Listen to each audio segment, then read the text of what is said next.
uKhuzani Mpongose Idlamlenze ubhale kwi-channel yakhe yaka-WhatsApp le message elandelayo.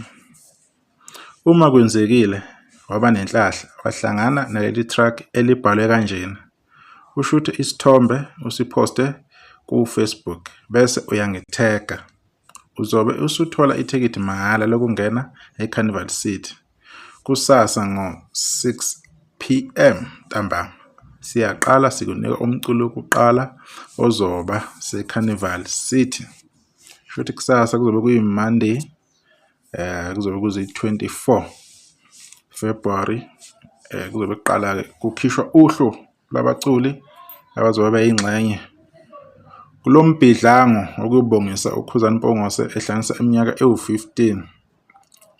So asithembe ukuthi ke abantu bazobathokozela obaculi. Asithembe futhi ukuthi abaculi banohlonze kube ne-mixture yabafana abasebancane ney'ntokazi ezisadinga ukuvela ezingenayo i-chance ukuthi zibonakale. Siyadinga ukubona abaculi abathize laphana esibaziyo nalaba esaziyo ukuthi banethemba bayapromisa. So abantu ke abenze kanjalo ke belandele imiyalelo abatshelwe yona ukuthi be-tag uKhuzani mabebona i-track belishoot. Kungumlando ke lokho okwenzakalayo empilweni kaKhuzani. Kungumlando kakhulu ukuthi enze into enhle kangaka nokuthi nje ahlanganise iminyaka ewu-15 esayibambile kumaskandi aze athole ne-chance yokuthi a-celebrate kanye nabalandeli njengoba kuzobe kungena ngo-blue eCarnival City.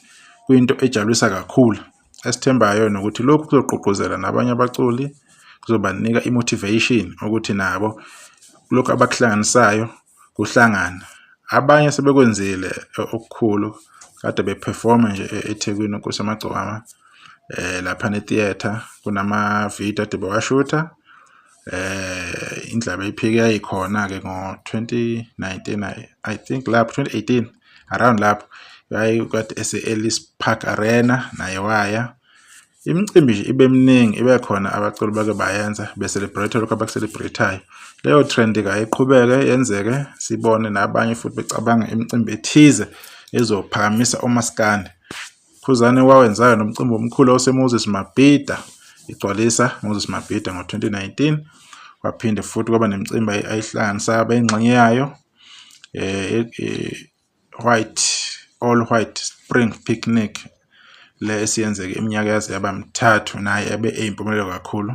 So abantu abaye lapha eCarnival City beyoxhasa Idlamlenze bekwenze njengalokho eshilo ukuthi abayishuthe le track bese beyamthega ku-Facebook khona umuntu ezoba sethubeni lokuba ingxenye yabantu abazobona bephumelele beye ku-Carnival City beyobuka umcimbi wakhe ozoba muhle kakhulu nothembisayo nokuthi uzoba senqopheni ephezulu.